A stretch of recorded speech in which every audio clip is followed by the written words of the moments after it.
Ladies and gentlemen, hello and welcome. Happy Saturday morning. This is another special edition of the MrWarrenHayes Show because it is a pay-per-view weekend, and as you know, pay-per-view weekends come with so much joy and wonder and amazement because bloody hell, we love pay-per-views. It's one of the things that we as wrestling fans live for. And you know what? Another thing we as wrestling fans live for, predictions, is what we like. We like to predict stuff. We like to show how smart and knowledgeable about the wrestling business we are. We like to show others, like, look, if you were to put this promotion in my hands, buddy, this is what I'd do, and it'd be so fantastic. And then we get, it's crazy, is what I'm trying to say. It's a great time to be here, and I thank you for coming over to listen to this live on youtube.com/MrWarrenHayes here on this Saturday morning. Survivor Series 2019. And as per tradition, I don't do predictions alone. I never do because it's much more fun to have someone with you. And especially when that person is of the quality of Dits, of the Dits on Wrestling Podcast. Dits, how you doing, buddy? I'm doing very well, thank you, especially now that I'm drinking some green tea. Green tea. Very sophisticated of me. Indeed. I have ye old black coffee and also some water because coffee doesn't hydrate, right? I don't think so. I don't know. I actually don't, apart from keeping me awake, and in fact, actually I think it has the opposite effect. For some reason, I've done like studying and stuff like that, and then I'll have coffee or energy drinks, and then I'm all of a sudden absolutely knackered. I don't understand. My body just doesn't seem to get it. It has like a reverse effect on you, is what you're saying. It does. I'm a that's really weird person. Weird. So like is green tea going to get you all hyper and excited then? Is that what's going to happen? If I'm going to match your energy levels, I hope so. Hopefully, let's see what happens. Let's get a hyperactive Dits with us this morning. That'd be fantastic. And what is fantastic though, Dits, is that you did accept to come on the show this morning, and I really appreciate it. And guys, I'm going to say it again. Well, I'm not going to say it. You're going to say it. Dits, tell the good folks who are listening right now, watching, whatever, let them tell them about yourself. What do you do?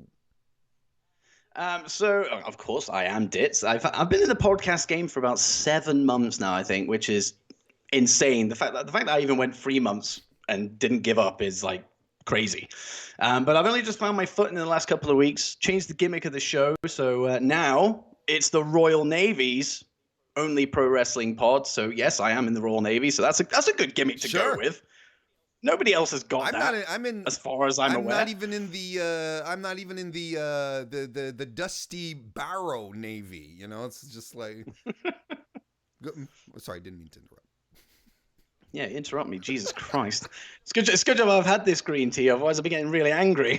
But no, yeah, like so. I've just found my footing recently. Cover, all the stuff that wrestling podcasts do, because there's so many of them. So WWE, AEW, with aspirations to start doing MWA. But I like to scatter little bits around it. So we do random segments, Laugh of the Week, a Walk the Plank segment with wrestling hot takes. And of course, I think the most popular one so far is my Draft That series, which this guy, I'm pointing to the screen, but he's actually either there or there. MrWarrenHayes joined me on a draft episode in the last couple of weeks, and it was a lot of fun. And that's the whole point of it. The draft series is a lot of fun. Like, it's not to be taken seriously, like some people do, but it is my most received listenership-wise series, show, segment, whatever you want to call it, that I do. So there you go. Well, that's fantastic, and 7 months in, 3 months in, whenever, if you're enjoying yourself, that's what matters. And I do strongly advise everyone to go follow Dits on Twitter and whatnot. We'll give out the links at the end. But the draft episode that you had me on, where we drafted finishing moves, and I've said it in private DMs with other people. I've said it publicly, and I'll say it again. It is one of the most fun times I've had doing a podcast. It was so much fun. So if you guys haven't Thank heard you. the episode yet, go check it out. It was a blast. And it's worth it alone just for your first 3 picks. Yeah, I didn't go down a conventional route. Let's put it that way. But No, but if no, you're listening no, to you my didn't. show, well, you know that I didn't go down a conventional route. And there are people listening to the show. I have confirmation because we are doing this live on youtube.com/MrWarrenHayes here on a Saturday morning, and people have decided to let us into their weekend. We have in the chat here we have Tim, who's here. How you doing? John Baez is here. We have Hawkeye, who's with us. Benoit as well. Carlos is here too. Look, we have so many wonderful quality people, and things are just going to keep moving up. And if you want to get more people in here, well, I'd like to get more people in here. And if you want to chat with more people, why don't you share the link out on your social medias, people? And do consider giving the video a thumbs up, whether you're watching live or not. That always helps a great deal. And if you're listening to this on your favorite podcast application, because yes, the Mr. Warren Hayes Show is also available on podcast applications everywhere. Well, then you can find a way to give us a bit of love there, whether it's a like, a review, a subscribe, a follow, whichever. That stuff always helps a great deal. You know what also helps a great deal, Dits, to get into the mood for a pay-per-view and a pay-per-view weekend? It's a great build-up. And we're going to... It helps. Yeah, it helps a great deal. And I kind of feel like we were treated to a really good build-up moving into Survivor Series 2019 this year. Like, overall, just give me some thoughts here. Let's start warming up. How do you feel about the past few weeks since we left the environment of the Cremanoun Jubel event? How do you feel about the build-up up to Survivor Series this weekend? It's been the first build-up to Survivor Series that I've genuinely enjoyed for, I don't know, probably 3-4 years, maybe something like that. It's followed the same path as every other one does. Like Raw will invade SmackDown, SmackDown will invade Raw, but we've had that NXT flavor in there as well, and I think that's what's made me enjoy it a little bit more, because NXT is like my go-to show. If there's any show I watch in the week, it is now NXT. I love it. It's great. So the fact that they've been injected into Survivor Series, and I don't know whether it was always the plan or whether it was just circumstance because of, you know, the whole plane situation in Saudi, so they had to rope them in onto that SmackDown. So I don't know if it was always the plan, but regardless, I'm glad NXT is a part of this, because it's improved SmackDown, it's improved Raw. Anytime they're on, it's amazing. We're getting fresh matchups that, you know, we might not always see.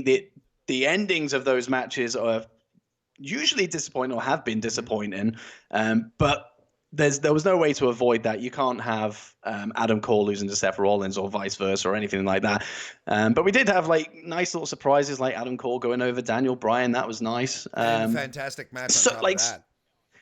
Yeah, it was incredible. And it's the fact that there was just so many moments like last night on SmackDown. We had even Braun Strowman and Keith Lee having a bit of a face-off. Even that was pretty cool. So I was just like, I'm going to miss this when it goes away, because come Monday, like, this all gets forgotten about, and all these tools, all these brawls get pushed back into the closet, and we don't see them again for another 11 months. So I've enjoyed it, to be honest. The build has been really, really good. I know it's been confusing in places because we're building 2 pay-per-views at the same time now that NXT is considered main roster. But I will get into that, I'm sure. But I've enjoyed it. We talk about it, yeah, absolutely. Because you know, the on one hand, we do have NXT being thrown into the Survivor Series mix, which is something that a lot of us have been requesting for a long, long time, and it made sense for them to pull the trigger on it this year with NXT being on USA Network as opposed to just on the WWE Network. I think it makes sense for them to try and get some attention, and I'm talking about, of course, in North America. I know it's a different story over in your country, but you know, getting more attention now that NXT is off of the WWE Network. I think it was a smart idea for them to do. But then NXT still has its own takeover, right? It does still have War Games, which is going to be tonight, of course. War Games, so on one hand, we're building War Games, and then on the other hand, we're building Survivor Series. So on one hand, you have team factions, right? In War Games, you have Team Ciampa, Team Ciampa in the Undisputed Era fighting on the men's side. You have Team Ripley and Team Shayna on the women's side. And then you have the Survivor Series teams. So there's teams everywhere. People invading, coming in from Raw, from SmackDown to hype the Survivor Series, but then Tommaso Ciampa, he tries to get into Adam Cole's business, and then Seth Rollins pops up and Ciampa goes after him. Like, there's so many moving parts, and it is a little confusing. We don't even know who the male or female SmackDown Survivor Series teams are from NXT yet. It was a little confusing, or is it just me?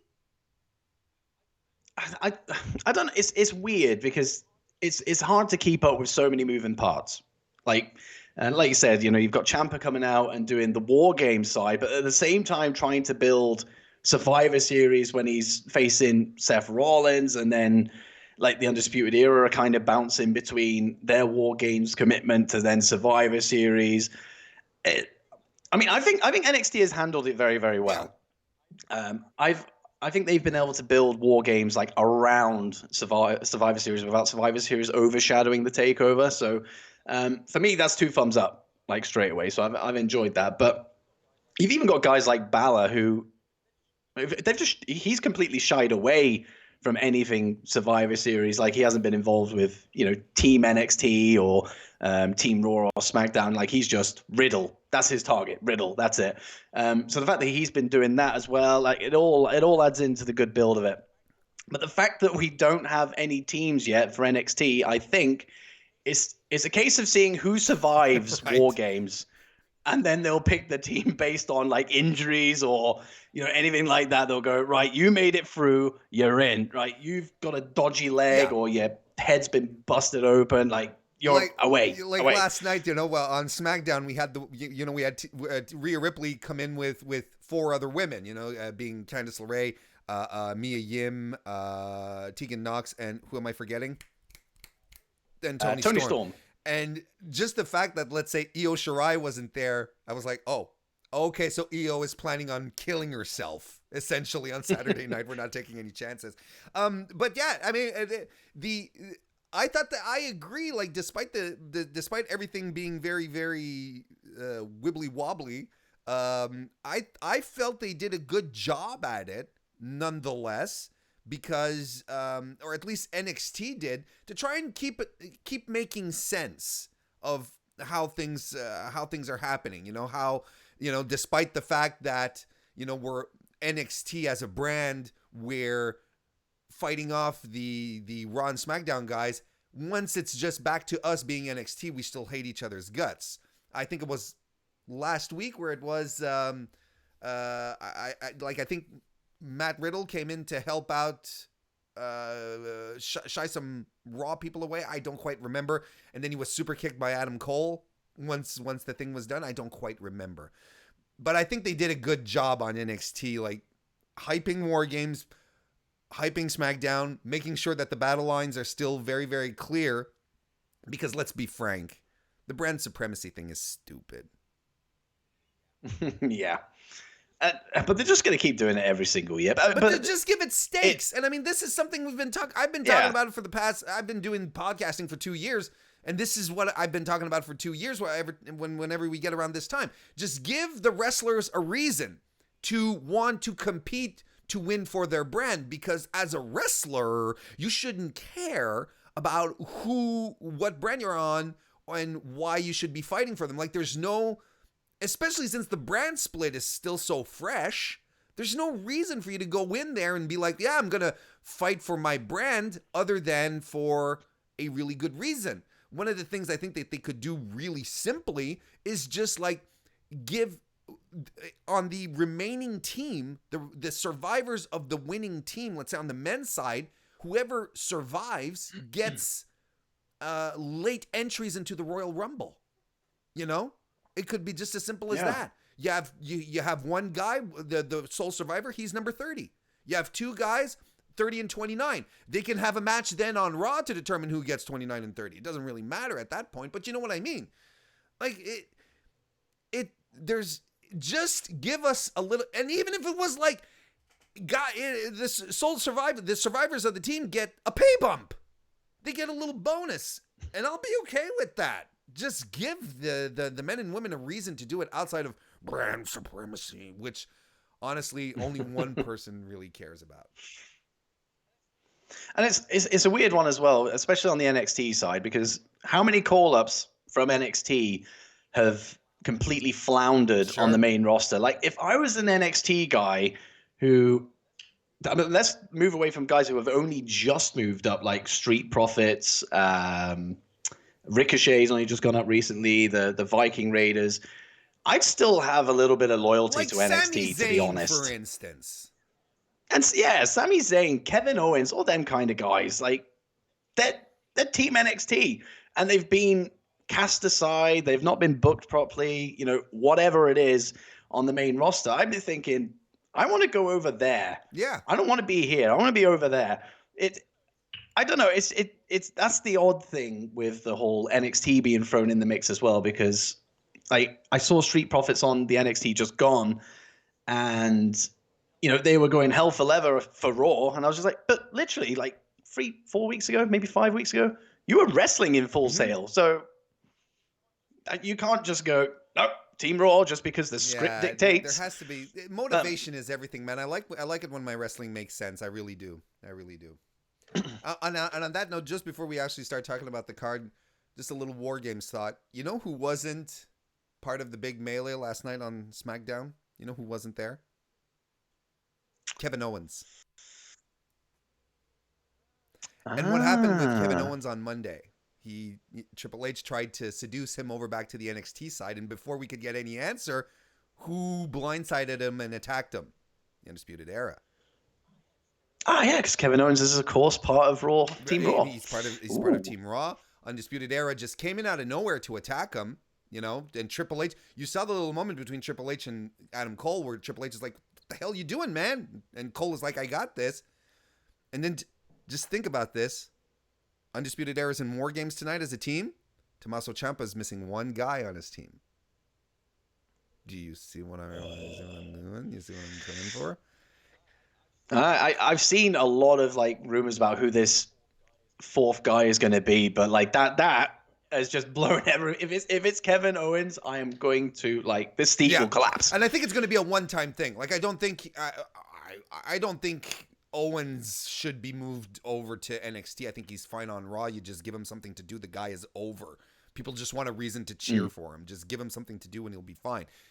But it makes sense. It just makes sense. He wasn't part of the brawls last night, the main roster invasions. He wasn't there. So I think it's curious.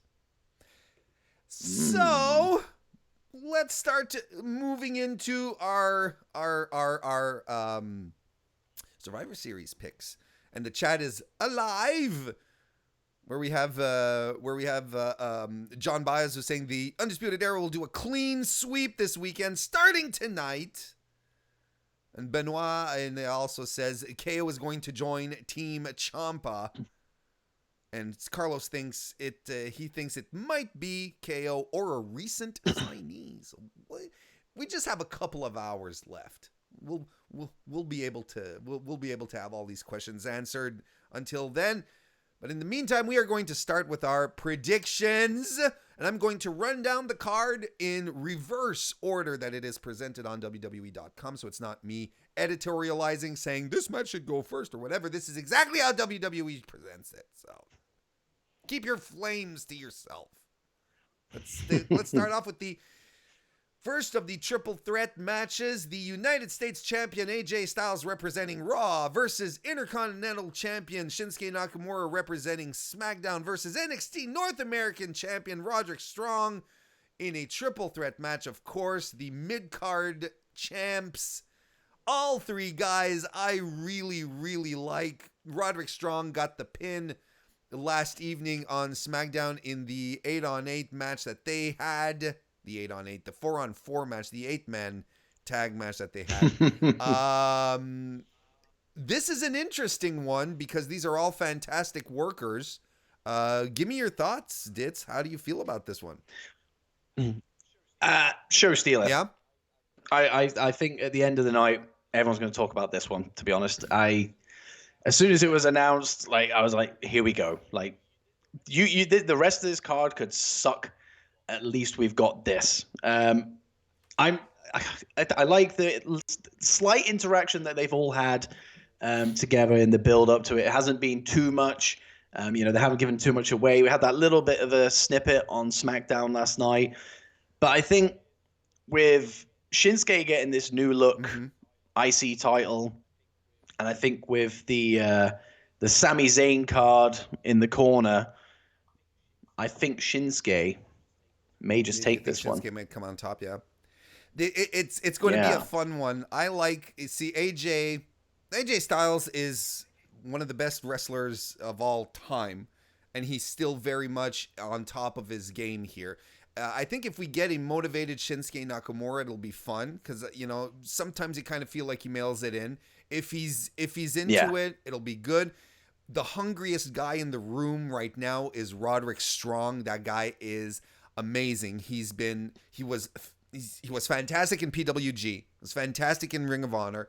He's dialed it up in NXT. He had the fantastic tag title run with Kyle O'Reilly last year, and he's just as great as anyone can think of. And yet, there was a time where there were rumors that they might be switching this one around, maybe taking Strong out of it, and I was a little disappointed because to me there's a little generational thing happening in this match here, because if it wasn't for a guy like AJ Styles working his ass off like he did in TNA, New Japan, there wouldn't be a spot for Roderick Strong on WWE television today, because AJ is literally a trailblazer for smaller guys, smaller, athletic, faster guys to be taken seriously as real wrestlers. You know what I mean? You've seen the Twitter discussions, Dits. You know what I'm talking about.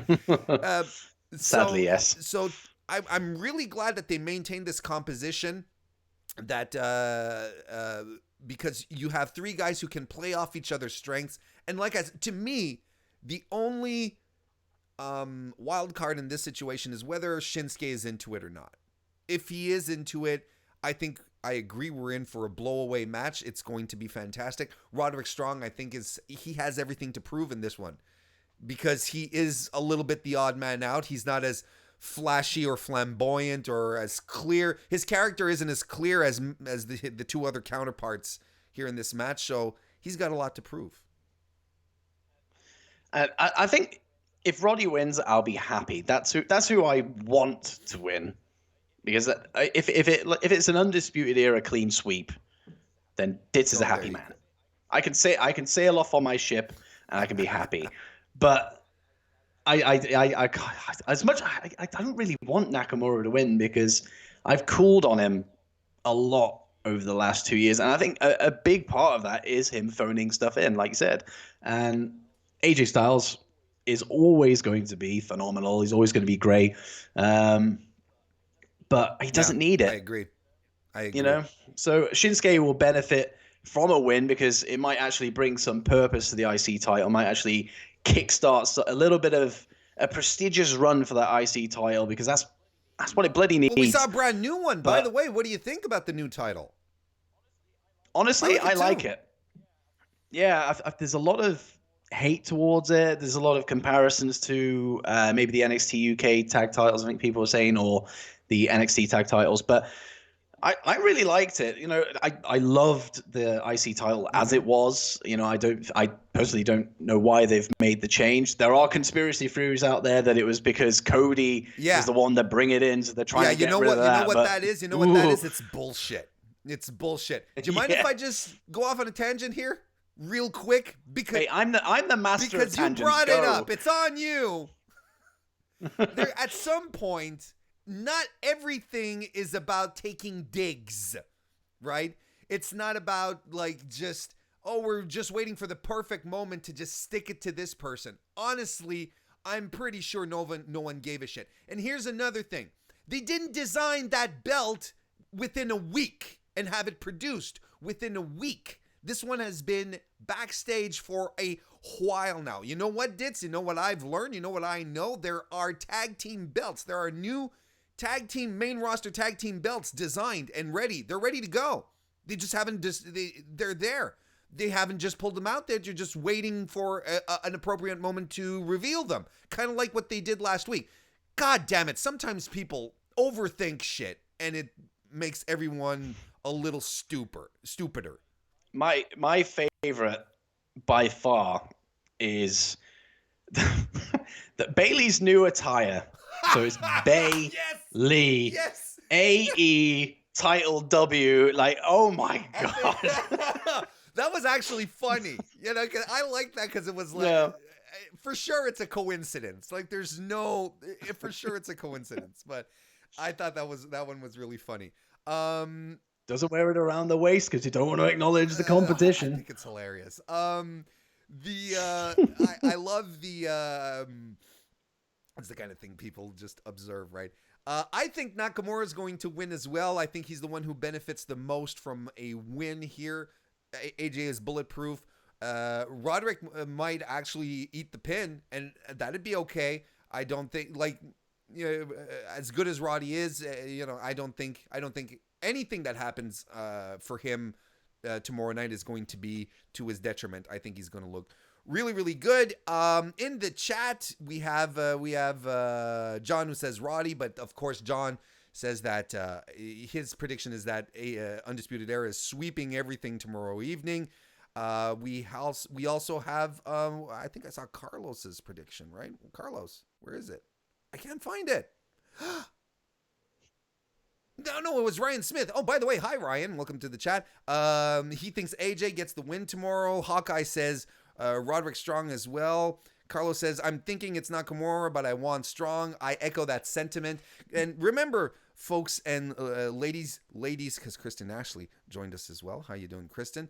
Make sure to let us know who your predictions are as well. Let's move on to the next match. We're going to talk about the first Survivor Series match. It's going to be the men. Team Raw, by Captain Seth Rollins, includes Randy Orton, Drew McIntyre, Kevin Owens, who's there, and Ricochet versus Team SmackDown. The team captain being, of course, Roman Reigns with Baron Corbin, Mustafa Ali, Shorty J, and Braun Strowman versus Team SmackDown, and we have no idea who Team SmackDown is right now, so it's kind of hard to call. And this is the thing, is that I should care, right? I should care, but I don't, because there's really no reason for me to care about the outcome of this match. I think the thing for me is, I forgot to mention it in the build, but the one thing this Survivor Series has shown me is just how I'm not going to say it's poor, but the SmackDown roster, like it seems to be missing something. Like, I mean, we'll look at the women's team in a minute, I'm sure, but like the men's side, Roman Reigns is, top 3 in the company. Baron Corbin seems to be getting pushed regardless of what people think of him. Personally, I quite like him, but we'll stand by for hate. But then you got Shorty G, and this is nothing against these guys, by the way, but you got Shorty G. I hate saying that name. We can call him Chad Gable amongst ourselves. We'll call him Chad Gable. Yeah, so we got Chad Gable and Mustafa Ali. And again, like I said, nothing against those guys. Like, they're both brilliant. But stature-wise, character-wise, however you want to look at it, like, there's just, I don't know, there's just something missing with that team. And I don't know, like, if Sami Zayn was wrestling, I honestly don't know why he's not wrestling. Maybe you know, but like, he would have been a perfect fit for the team. Like, I mean, I guess I don't know who else would fit. Yeah, no. Fit the team, really. I actually like the composition of Team SmackDown. You got your really big guys, you've got the smaller, more wiry dudes, and then you have Baron Corbin. But that being said, just for the record, I like Baron Corbin. Baron Corbin won me over during the King of the Ring tournament. I thought that this was a fantastic direction in which they were going with him. He was a little more serious. His matches were all really good throughout the tournament. His promos were excellent. Then they put the crown on him. They make him look like the King of Westeros. They give him the scepter, and then they start booking him into goofy shit again, just like towards the end of his run as assistant general manager to the general manager of Raw, where it's like, why are you doing this? Just let the guy be more like himself inside the confines of the ring thing, of the King of the Ring thing, and just let him do it. He's good. That's the thing. He's just saddled with goofy nonsense that distract from what he can be able to do. Anyway, but I like the composition of Team SmackDown, and I do agree with you that maybe star power wise, Team Raw is a little more impressive. Rollins and Orton and Owens. I mean, that and you know, Drew McIntyre. Holy hell, Drew McIntyre. How did I forget Drew McIntyre? Drew McIntyre on NXT this week. He was into it. Like, he was, you could feel that it was just, it was in his veins. You know, the power, the claymore that he gave Adam Cole was fantastic, and then the power bomb he ate from Keith Lee was astounding. Like, I hope we get that kind of fire, but the wild card here is that we don't know what the NXT team is, and I want to, let me get your thought on this, because I think we've pretty much exhausted everything that we could maybe say about it, aside from going into really specific details. But and chat, let us know who you think is going to win as well. But Team NXT right now,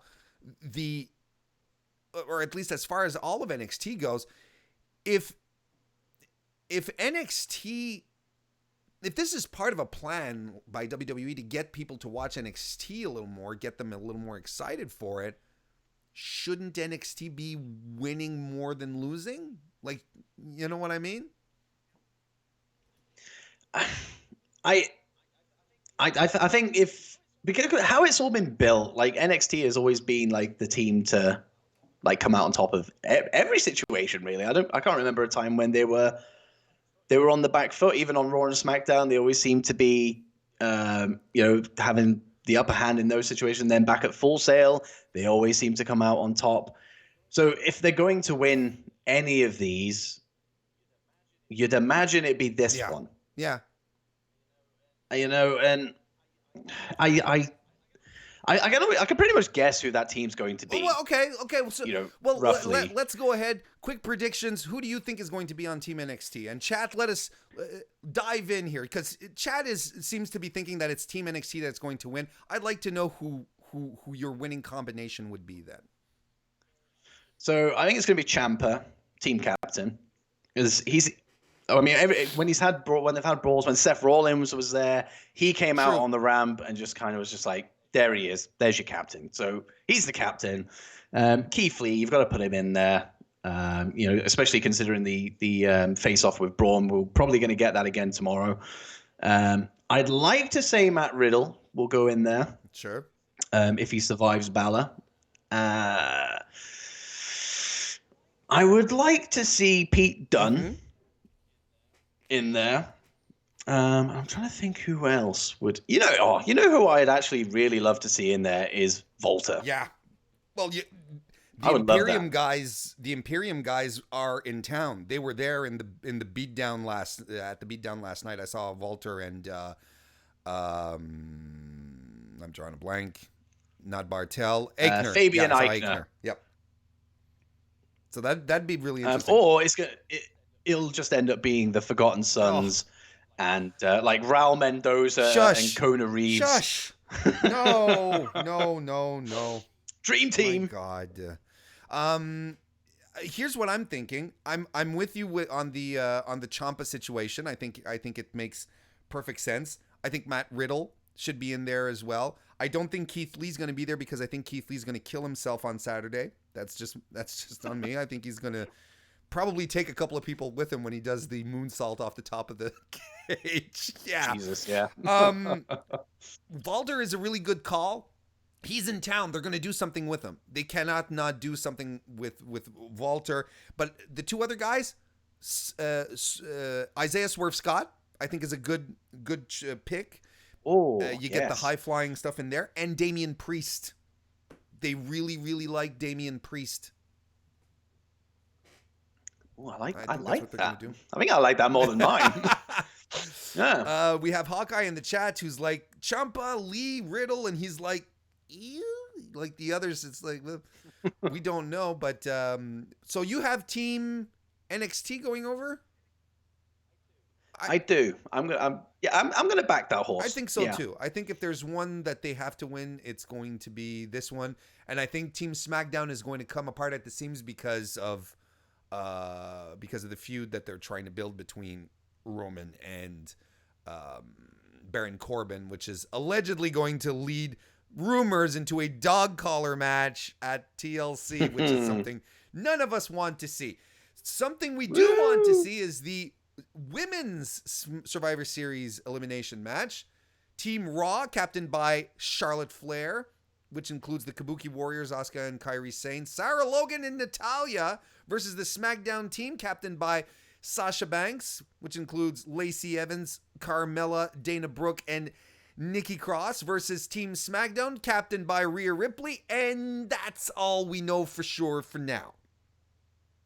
However, like we said at the start of the show, I think it's the team that the women that she came with last night are a pretty safe bet, being Toni Storm, Mia Yim, Candice LeRae, and I'm drawing blanks all the time. Who am I missing? I did say Toni Storm. I said Toni Storm before because I forgot her earlier. Yeah, Toni Storm, Mia Yim, Tegan Knox, Candice. Yes, there we go. There you go. It makes sense to me that that Rhea Ripley would use these women. They're all baby faces. They're either on her team at War Games. There's no one that she's facing at War Games that was in the team last night. So that also makes sense to me. It's a great combination of women talent as well. Despite the fact that there's 3 of those women that are involved in the War Games match. No Dakota Kai. Anyway, well, maybe talk about it in a second. Give me your thoughts on this match here. So, I mean, like I said in the men's side of things, the SmackDown team is, again, it's the same with Chad Gable and Mustafa Ali. I have nothing against these people. Like, I actually quite like Dana Brooke. I don't really have anything against her, but surely Ember Moon would have been a shoo-in for this. Like, and then Sonya Deville, I would have thrown in there as well. Like, I don't know. It just lacks it. It lacks just a bit of punch, something about it. Yeah. Whereas the Raw side definitely has, everything it needs. It's got Charlotte. It's got an on fire Asuka and Kairi Sane. Sarah Logan, is a bit of a, it's a strange one. But then again, I don't really know who would go. Did Liv Morgan move to Raw? No, she's on SmackDown now. That's on SmackDown. So, yeah, I guess who else would you turn to unless Mickie James just miraculously recovered from injury and came in? But the NXT side, I do think that it's going to be, exactly as we saw on SmackDown last night, which I'm excited for, actually, because Toni Storm is part of that. Like, she's like, her return seems to have just gone under the radar here. Like, I don't know. I think she was put out there, and I don't think anyone really even realized that she was there. I only marked hard for it because, I love NXT UK. I've seen her wrestle live like countless amounts of times. So I was like, Toni Storm's here. This is amazing. But I think other people would have just been like, oh, who's that? Yeah, pretty much. But I would, for the NXT team, like, I'm happy with how it's probably going to shape up to be. But I would have loved to have had, and it wouldn't have made sense really because they've kind of got like a mini feud going on in the background. But Io Shirai as part of that, because then you get the Kairi Sane and Io Shirai dynamic in that match as well, which I would absolutely love. But as far as who wins, I don't think it's going to be SmackDown. I think I can rule those guys out. I think it's going to be Raw. Again, I'd love NXT to win, but I think it's going to be Raw that takes this one. Pardon me. I think the Raw women are going to win as well. It's but then again, like I tweeted out last night, Team SmackDown is clearly the weaker of the three teams. If we consider, again, still considering that Team NXT is the composition that we saw last evening, which may or may not be, as Kristen Ashley pointed out in the chat. Toni Storm hasn't been confirmed yet as part of. No one has, outside of Rhea Ripley announcing that she's team captain. By the way, Rhea Ripley is fantastic. We just need to underscore that. But yeah, but the fact that Team SmackDown feels like a bit of an underdog is probably why they're going to end up winning, And I agree, there was probably a spot for Ember Moon here, but Ember Moon announced that she has an Achilles tendon tear, so she's going to be gone for a while, which is quite unfortunate. I think Team Raw is going to pull out the win here as well. Yeah. I think that's what's going to happen. Of course, John Baez says that the NXT women are going to win because he's sticking to his guns and saying that NXT sweeps everything tonight. Carlos says Team NXT is going to win as well. Hawkeye in the chat says Tony Storm was trending on Twitter last night. And Aaron J's fan, how you doing, Aaron? Welcome to the chat. Says any team with Charlotte and Asuka is the favorites. It's hard to argue against that type of logic. So let's move on to our next match. The Raw Tag Team Champions, the Viking Raiders, the experienced Viking Raiders of the War, versus the SmackDown Tag Team Champions, the New Day, versus the NXT Tag Champions, the Undisputed Era. The Undisputed Era had a match of the year with the Revival earlier this week. They are fantastic. I am all here for Kyle O'Reilly taking over wrestling. It's fine. I'm okay with that. I've been with him for years. The Viking Raiders are fantastic, and the New Day as well. I know a lot of people were disappointed when the Revival were pulled out of this triple threat match, but the Viking Raiders are tag team specialists as well. These guys are fantastic. I don't think we've seen even a fraction of what they were able to do in PWG on Raw yet. The New Day are fantastic tag team workers. They really, really are. I don't think there's anything we can say about Bobby Fish and Kyle O'Reilly that hasn't already been said about how great these two as a team are. To me, Dits, and I'll let you jump into this off of this comment here. To me, here is my show stealer. This is my match of the night here. This has all the potential of being the match that everyone is going to be talking about till the end of the year. I think that's a fair shout, actually, to be fair. Like, if anything was going to go up against the triple threat for the mid-card titles, it was going to be this one. And I was on that team of, disappointed fans when the New Day beat the Revival. I was just like you've really taken that away from us. But if that didn't happen, we wouldn't have had that match on NXT this week, which, like you said, like, Jesus Christ, that was something. I've watched it twice. Like, I very rarely go back and watch a match twice. I watched it once, and then this morning I watched it again. And I was just like, it holds special. Up. And on second viewing, it's even better the second time. It's a special match.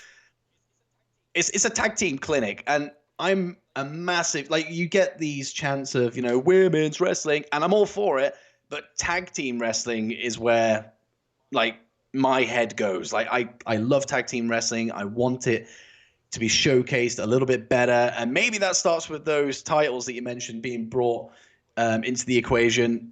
Just get rid of those stupid gladiator ones and just bring some prestige, some meaning, some seriousness to the tag team champions, tag team division. The match, like New Day, like you said, are a great team. Such a good tag team, like 7-time champions. Come on. So the fact that the Revival are not in it anymore is not going to hamper this match in any way, shape, or form. It is going to be insane, especially when we get to the latter moments of the match where you've got guys flying in all over the place, especially Kyle O'Reilly, because he seems to thrive in those moments, like flying out knees. He just doesn't care about himself. It's great. I'd love to have 13% of his conditioning, of his cardio. That's all I'd want in life. Yeah. That guy can, it's crazy. I don't think he can, anything can tire him out. It's bananas.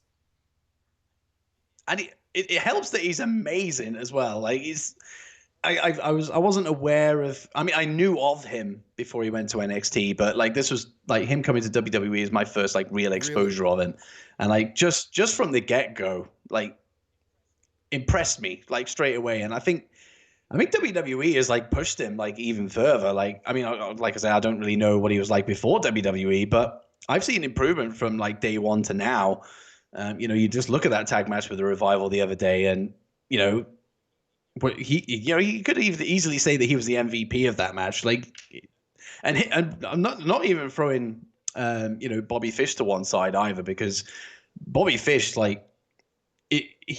they're a perfect team together. Like their chemistry is just on a completely different league than any other team. Like I think and that is why I can't see the Undisputed Era losing this match. Like, interesting. It has to be them, right? It's interesting. Just the way it's gone around. Like, whenever you've had all these brawls, like the Undisputed Era, despite the fact they may cower away and run through the crowd, like I don't remember a time where they've been on their backs, unless it's part of the War Games build, and we can push that to one side.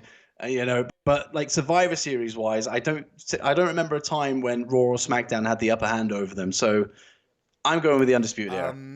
By the way, you know what moment made me a Kyle O'Reilly guy? It was his match against Kushida in the Best of the Super Juniors tournament, New Japan, in 2015. And quite frankly, it is one of the greatest junior matches of all time. It is absolutely fantastic. So to you, Dits, and to everyone else out there, seek that match out. It will redefine what you think about Kyle O'Reilly and even Kushida. Kushida's always been fantastic. The guy's a legend. But I mean, that match in particular, it was stellar, and I haven't watched it in a while, but I'm pretty sure it still holds up. I think coming to the match here, I think the War Raiders are going to win, because they are the most protected tag team in WWE right now. And WWE want them to succeed. They want them to go forward. They want them to be big monsters. They have the squash matches. The squash matches work. The people, people like them. They're over. They hit the ring. People get excited. I think that they go over here. And I think Undisputed Era eat the pin, because they're going to keep Big E and Kofi a little protected as well. But everyone's going to look great in this match. That's the thing. Everyone's going to look absolutely fantastic. There's not going to be a real loser here. I swear this is the match I'm most looking forward to. No, it's not the match I'm most looking forward to, but it's the match I think that is going to steal the show. That's what I think. Wouldn't surprise me. Good. Let's talk about the women's triple threat match. Raw Women's Champion Beckworth Lynchington versus SmackDown's Women's Champions Bayley versus the NXT Women's Champion Shayna Baszler. I love Shayna Baszler. I love her. I'm with you. Absolutely love her. I've been a witness to her transformation ever since she finally defeated Ember Moon for the NXT Women's Championship, and she just grew so much over the time that she's been champion. I know a lot of people a lot of people were starting to get tired of her as champion. I'm not. She's the final boss of NXT. She really is. Not just of the women's division. She's the final boss of the entire brand. There's no one who is who feels as invincible and threatening and intimidating as she is. She's Bowser. She's wait, that Bowser sucks. That's not a good comparison, but you know what I mean. She's Dr. Eggman. That's terrible too. She's so good, and having her and Becky Lynch have a sneering, tense sit-down interview with each other where Shayna just comes in and saying, hey, I heard you think you're big shit, but you know who's big shit really? It's me. And I'm like, yeah, you know what? I can get into this. Even if it was just one-on-one. And I love the booking with Bayley feeling like she's the odd woman out and that she has kind of everything to prove, but she's still acting a bit like a chicken shit heel. I'm okay with it. This is the match I am most looking forward to because these are three women that I love as performers, as wrestlers. I've been a huge Bayley stan for years. Shayna Baszler's the thing. I'm still into Becky Lynch. I've talked enough, Dits. The floor is yours. There's been something missing with this match for me. Like it just seems to have been rinse and repeat. Apart from that interview, which was tremendous. Like it made me want Baszler versus Becky rather than Bayley being thrown in. But I do love the new side of Bayley. Like you, I've been such a huge fan of Bayley since NXT, and I think she was underutilized, on the main roster. When you talk about a failure, let's just talk real quick. Like when I mean Raw, because she was drafted to Raw, WWE main roster. They literally had the female John Cena on their hands. They really, really did. How in God's name did they manage? Fucking something up like that, Dits, requires talent. It's not incompetence. It requires a special quality to take someone who is as over and appreciated, loved as Bayley and reduce her to nothing. That's skill, man. It's nothing else. I try and always pinpoint the moment that it happened. And the Alexa Bliss feud. I loiter. Yeah, I loiter around there when she refused to use the cane or the "This Is Your Life" segment. Oh my God, the whole thing. It was. In an alternate universe, she would be where Becky Lynch is now. If everything went how it should have gone, if her trajectory from NXT was sustained, she would be where Becky Lynch is now. Becky Lynch, she may have even main evented Mania. I'm just throwing that out there. If she was more than capable of doing it with everything that she'd built in NXT. I'm not kidding. She stayed down in NXT to build herself up even more. She became a big deal. She was the female John Cena. It's not just because of how popular she was. She's a safe in-ring worker. She doesn't go overboard, and she can tell fantastic stories in the ring. That's what makes her. Yeah. That's what made her what she was. She's not a technical Joshi wrestling wizard. She's not. But I appreciate Bayley for what she's able to do, the heart and the passion with which she wrestles, and the story she's able to tell. That's what makes it all the more unfathomable that they were unable to do anything with her on main. John in the chat says the same with Asuka. I will argue, John, that at least with Asuka, when they brought her up, they maintained the streak. They had her win the Royal Rumble. They kept her undefeated until WrestleMania. Then after that, they started to fuck her up. Bayley didn't even have the luxury of having a proper run. They made her into an adult child, which is not what her gimmick was in NXT. She liked to give hugs. She was friendly. She was the smiling, carefree girl next door. That was her gimmick. It wasn't, my emotional growth has been stunted for the past 10 years. That's how they developed her on main. But I think the heel turn's done Oh, sure. wonders Yes. for her. You know, like it's. I mean, I love it. Like as soon as she came, the writing was on the wall. You know, as soon as she started swinging a chair around. But by the way, Bailey's chair shots are Right. really something to be desired. Like they're not great. But yeah, as soon as she started doing that, it was a case of when do they pull the trigger? And then they kind of seem to, pull back a little bit, about, this whole role model thing and all that stuff. But then she came out and attacked the Bailey buddies, got rid of those, and then cut her hair because that's the heel thing to do. Change your hair.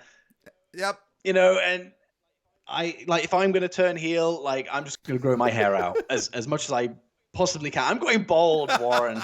So I don't know who I'd look like Baron Corbin when he had long hair, which is not good. It's not a good look. It was horrible.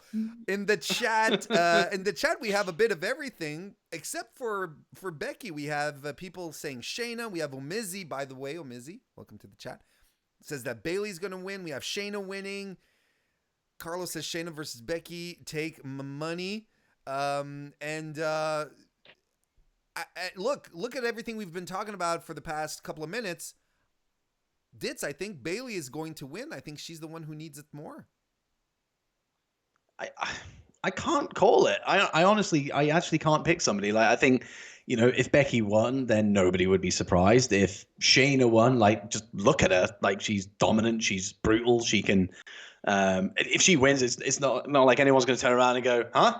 Mm-hmm. How did she do that? Like, it's completely believable that she would win. And Bailey is like, despite the fact she's the heel now, she's still the ultimate underdog in this situation. I guess if I had to choose somebody who I wanted to win, I would actually go with Bailey. I would go with Bailey because I think she needs it more. I have no idea how they do it, but I can't help but think that Bailey is going to be I can really see. I can really see like something like we saw last night, with Rhea Ripley coming in and crucifix pinning Charlotte while she's doing the figure eight, which is one of the greatest match finishes of all time, if you're asking your boy here. Yes. I think we can see something similar to that where Bailey takes advantage of a situation where someone hits their finisher or a big move and then she weasels her way into a victory. I think that can happen, but we'll see what happens. We'll see what happens. Aaron J's fan in the chat says, because we're talking about, when you turn heel, you do something with your hair. Aaron J's fan wonders, what would I do? Me being Warren, what would I do if I turned heel with my hair? I hope I never turn heel. I'll just leave it as that. A bold Warren would be a treat for all of us. God. Universal Champion, The Fiend, Bray Wyatt versus Daniel Bryan. We've had all but 2 weeks to build up to this feud. I thought last night on SmackDown, I thought the segment was lazy. I'm worried about how they're going to start using The Fiend moving on. I think that he didn't need the title. I think that it's proof again that in this feud, he didn't need the title because Daniel Bryan and he are not feuding for the title. They're feuding about who's crazier, essentially. I think we're moving into wasted opportunities and WWE painting itself into a corner. It's like, well, The Fiend has the title and we want to keep him super strong. What do we do moving forward? What do you think, Dits? I think the Seth Rollins feud, and I think I posted on Twitter, I think it's ruined Seth Rollins, but worst of all, it's ruined Bray Wyatt. I wouldn't say it's actually ruined. It hasn't killed off, the aura of Bray Wyatt and the Fiend yet, but there's still that horrible stench of that feud, like still looming around. Like you said, he didn't need the title, but they did book themselves into a corner, and they just kept doing it. It was just like, right, you're in that corner now. Like at least try and fight your way out of it. But they just stayed there. You had the crown jewel thing, on top of that. Like you could have just had Seth retaining, by the incredible, match finish that was. Just have them retain that. have the Fiend lay him out or something like that and just move to SmackDown. Just go away nice and quietly and then just start to build up the Funhouse, start to build up the Fiend again without the title. But here we are. He's Universal Champion, doesn't need it. And they're in a position where he's been booked so feckin' strong in everything he's done. Like the amount of abuse that he takes in a match and just hops up.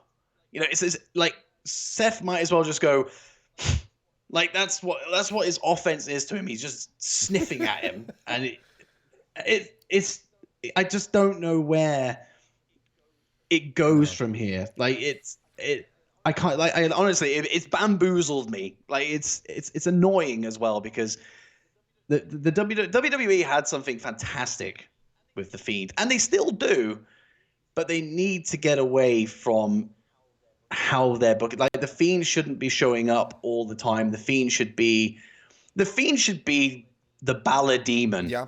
That's what the Fiend should be. Like, mention him, you know, kind of have him there in the background, but don't showcase him. Don't throw him out there. I mean, I actually thought that as lazy as it was, you know, I do agree with you. I actually thought it was pretty cool last night. You know, obviously Miz was laying in the corner, the lights went off, you know, and then, you know, there's the Fiend in the corner. I thought that looked great, but it's nothing that we haven't seen before. Like, and the Seth feud was full of that. Like the lights go off, Fiend comes out. Lights go off, Fiend comes out. Like, it was continuous. And the thing is that the Fiend creatively is one of the most interesting things. The whole Firefly Funhouse, the Fred Rogers style Bray Wyatt, like everything is the most sustained, interesting, creative thing that WWE has done in a long, long time.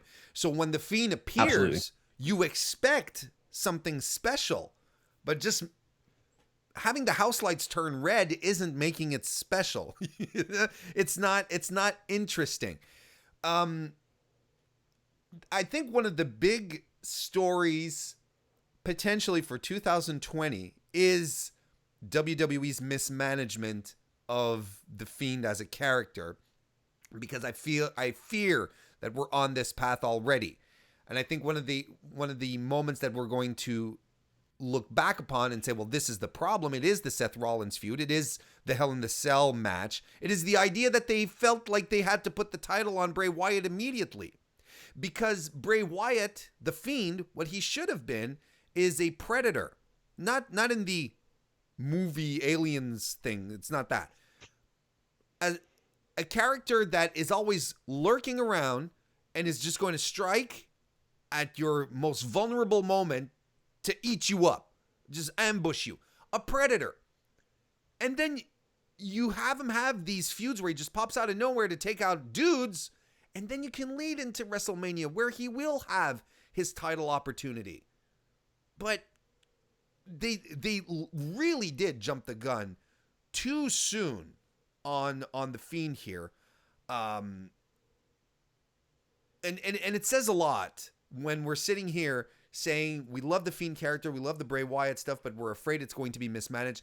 It's crazy how our instincts as WWE watchers / fans always go back to this, where it's like, we have something cool here, but we're afraid it's not going to stay cool by the company that should be making sure it stays cool. You know, we don't have faith in WWE creative. We just don't. And that kind of breaks my heart. Yeah, they've got so many writers as well. I mean, like at least one of them.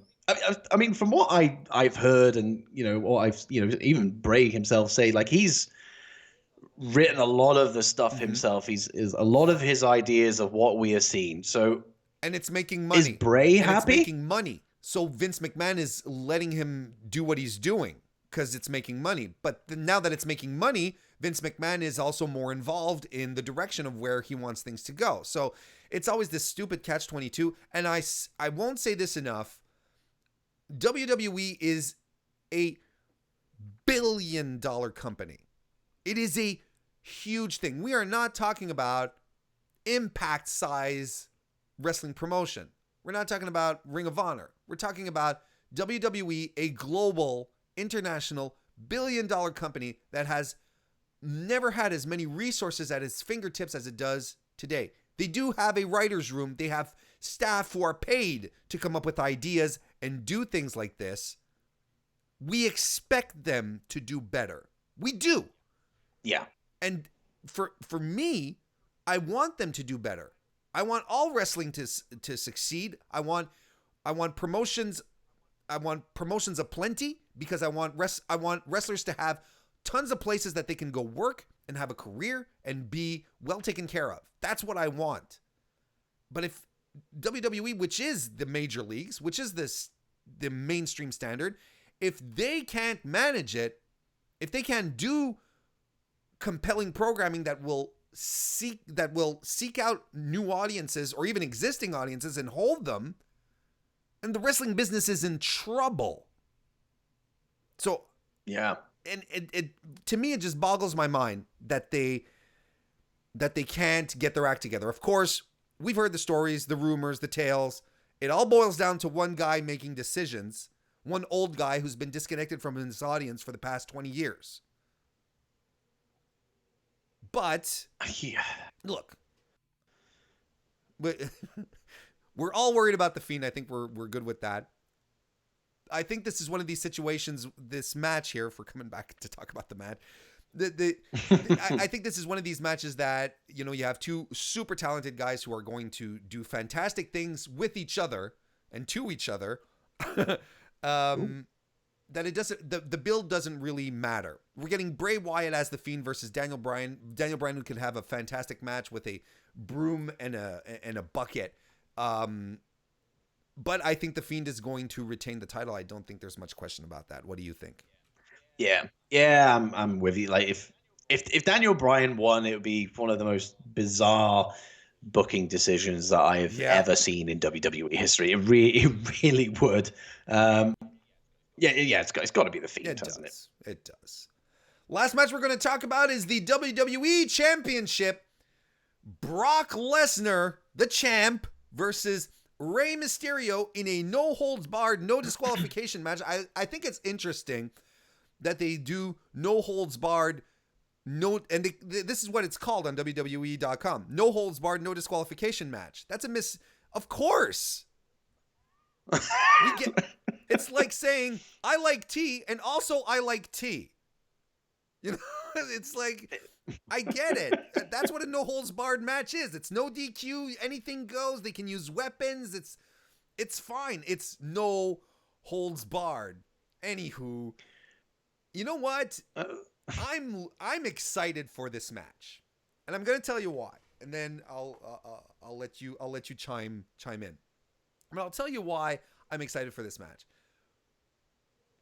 Brock has been feeling it recently. He's been into it. He's been enjoying what he's doing. I think the way that they've been using Brock as well is better than they have done recently.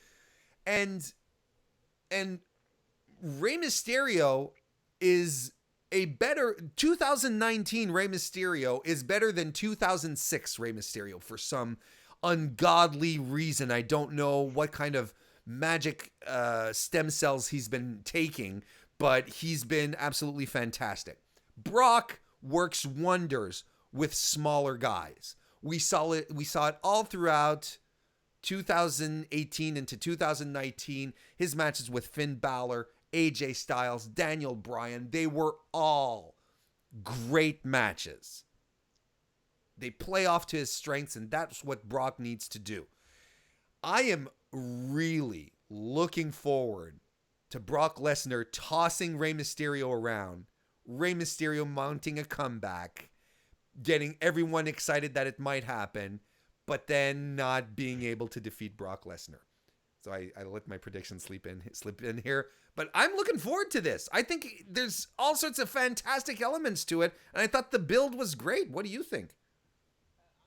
I'm with you. Like that, one of my favorite things in wrestling is when you have a Brock Lesnar match against a smaller guy, and you have that little glimmer at the very, very start of the match where you think, oh, like they've started strong. I think Balor did maybe AJ. But anyway, and then No, AJ Brock ate then just shit. takes over. AJ ate shit the entire match and then mounted a legendary comeback. But no, AJ, it was Finn Balor that came off really strong at first. Yeah. But sorry, please continue. But yeah, like that feeling that you get when then Brock is taken over, and you're just kind of like you know what? Everybody who hates Brock Lesnar, you know exactly what they're thinking. They're like, oh, here we fucking go again.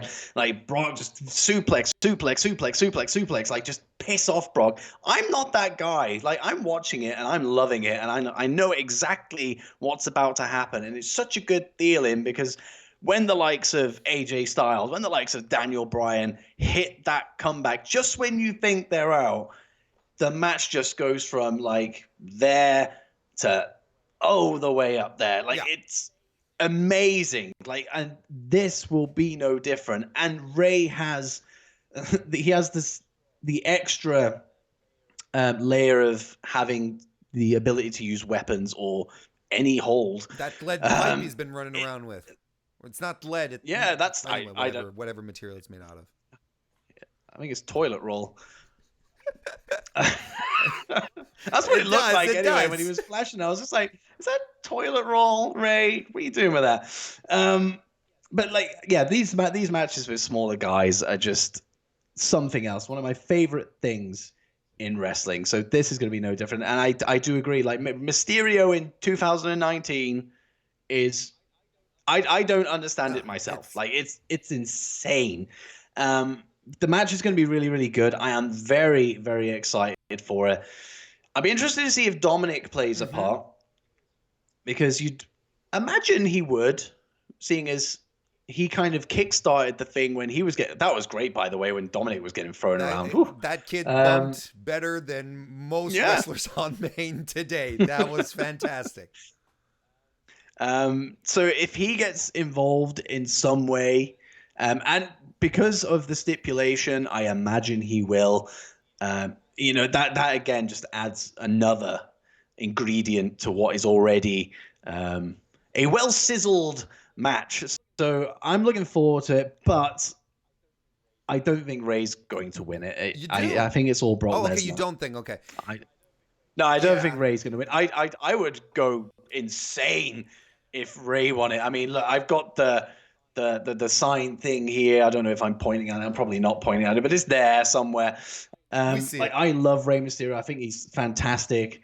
So if Ray won, my mind would just go, it would be incredible. But it'd be fantastic booking if they did it, and it would be smart. And look, as much as I think that that Brock is going to win, it would make sense for Ray to win, because they have been teasing that Ray wants to retire, right?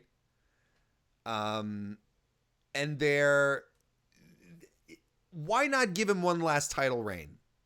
I'd be okay with that. I think it'd be a great way just to be like, thank you for everything, Ray. You have a fantastic story built between the two here. It'd be such a big deal. And I'm pretty sure Brock wouldn't have an issue dropping the title to Rey Mysterio, because Rey is a goddamn legend. And it would make, there's a lot of things that would make sense for Rey winning the title maybe one more time. So I wouldn't put it past them to do it. And I think it would be the smartest thing, because then everyone's going to tune in to Raw the next night. Everyone. Just to see Rey Mysterio with the title, everyone tunes in. Gets everyone talking. It'd be super exciting. But they're probably going to keep on Brock. I have an image in my head where it's like Dominic runs down, and a lot of people are saying he's going to turn on Ray, but I don't think that's going to happen. I have an image in my head where Dominic comes down and somehow floors the beast, or will do something. Imagine if Dominic hit Brock Lesnar with a German suplex. I would love that. If he did that, and then Ray wins. Can you imagine trying to lift Brock Lesnar? Holy shit. Anyway, go ahead. Yeah, and I just have that image in my head of Dominic with Ray on his shoulders with that belt. what a way to. I don't know if obviously WWE.com have got that running order that maybe is the main event, and if it is the main event, what better way could you go off than that image? Like, it'd be great. I agree. But we'll see where it goes. So we're both picking Brock, despite the fact that we think that Rey Mysterio would be a better choice, but we still think that that's what's going to happen. There's one match also that's going to happen, but we don't know what the implications are. We're going to find out at War Games tonight. But Adam Cole is defending the NXT title. We just don't know against who. There's a triple threat tonight between Pete Dunne, Damian Priest, and Killian Dane. I think Pete Dunne gets a pay-per-view payday, personally. I agree, however, I will say that Damian Priest is a guy that is main roster caliber, like in size, charisma, his looks, his skill. He's built for main roster. I wouldn't put it past them to put it there, but Pete Dunne is also a recognizable face. People know who he is. And I think he deserves just a pay-per-view payday, essentially. And if you're going to showcase what NXT, I know obviously NXT is scattered throughout Survivor Series, but this is an NXT match. Like, if you're going to have anybody in there with Adam Cole, I think Pete Dunne out of the three is probably the best to showcase like everything that NXT is about. Like, those two, if they're given enough time. And I'm sure they will, because, these events go on for like 6 hours. Like, I think that you know what? Actually, we've obviously talked about show stealers, but if it ends up being Pete Dunne, Adam Cole, that could be a good one. I think you could throw that in the mix as well. Regardless of who Adam Cole is going to be facing, he's going to be winning. He's their golden boy right now. There is absolutely no way he's losing the title this weekend. Well, there you have it, Dits. Overall, I think we're in for a high quality WWE pay-per-view tonight. Probably best of the year. Am I overstretching my boundaries here, or what do you think? No, absolutely. Like, I put out a tweet this morning saying, like, this is the most excited I felt going into a WWE weekend. With a takeover and a main roster show, I say main roster show, that's obviously not the case anymore, but this is the most excited I've been in a long time. Like, the build has obviously helped, but the involvement of NXT and just everything about it, the card, I'm so excited for this. Like, I'm more excited for this than I was for WrestleMania, and I was excited about I'm always excited for WrestleMania, but like, this is just if I had a peak level of excitement, I would say this is it. Yep. So I'm setting myself up for disappointment, Warren. Usually I'm more cautious than this, but I'm excited, and I'm also excited at the quality of the matches as well. There's so much great stuff. John in the chat, by the way, just to close this off, says, "LOL, Dominic does the 619 on Brock. That would probably be." Can you imagine? That would be the pop of the night if that happened. Dits, I want to thank you very much for joining me. Let all the people know listening to the Mr. Warren Hayes Show right now where they can find you, listen to your stuff. Plug. So, I'm obviously Dits from the Dits on Wrestling podcast, and originality is key. I'm known as Dits on Wrestling on all my socials. So at Dits on Wrestling on Twitter, at Dits on Wrestling on Instagram. I'm on Facebook, I think, but I never use it. So bother going down Facebook? There. I'm also on YouTube. So I've got Dits on YouTube. Go and check that out. Go and subscribe to that. That'd be nice. So that kind of hones in all my wrestling content and all my gaming content whenever I have time to do that kind of stuff. But more stuff is going to happen on the YouTube side of things coming up soon. So I'm excited to bring that to the table. That's pretty much where you can find me. Like, podcast wise, if you've got a podcast app, I'm probably on it. There you go. Go and check it out. Go and follow it. Go and subscribe to it. All that good stuff. Every Sunday, I drop my weekly episodic stuff. And then spattered throughout the week, I have the drafts and, bonus episodes as well. But I do have an episode dropping tomorrow, the War Games review. With Anthony Talk stuff. Really looking forward to dropping that and talking about that one tonight with him. So if you are watching this, listening to this, whatever, go and check that out tomorrow, because that is going to be fun. And War Games is going to be awesome as War well. Games is So going to be a lot of fun. I'm doing just to make sure everyone knows that I'm not done this weekend. I'm on the Fightful channel tonight. I'll be anchoring the Takeover post-show review with Alex Pulowski immediately after the show. That's going to be great. And I'm going to be back on Fightful tomorrow evening for the Survivor Series post-show with Sean Ross Sapp. So that'll be really, really good. Be sure to you guys hang in there. And of course, go subscribe to everything Dits talked about. He's over here.